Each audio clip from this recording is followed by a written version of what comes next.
Hapakan ni windmill kadang terikam. Te boleh manding pat siang mani. Kan tipis no meh mga. Mia ke meh wasna. Be, kabiang ta.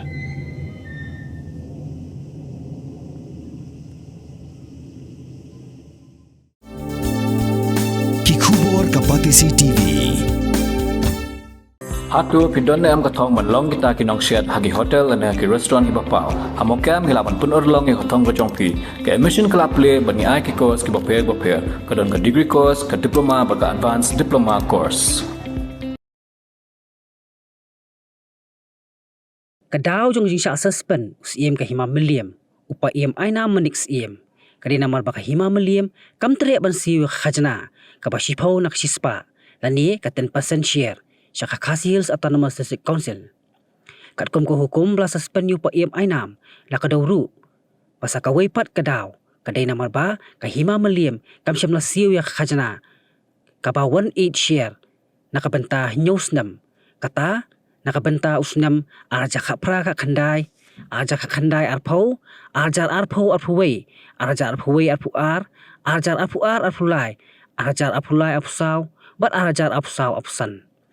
Pat barok ka Khajna ka basa teng kalong lai Hajar Spah sau pupra Klur san paulang arpau Hajar riu Spah arpusan dingka haka hukum ka district council kala kadauru pakalapan jing syai lani ka syukos notice na ka Hima Mylliem bakala donru ka ji kendu ka pamarkhamat penyekaran yakani.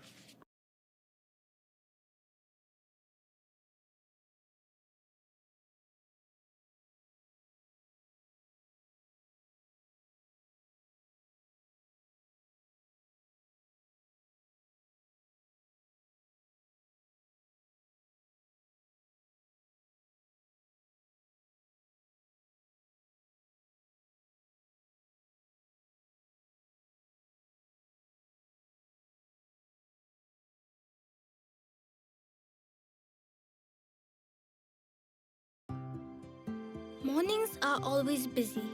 Everything feels fast. I hear mom shouting and I'm trying not to be late.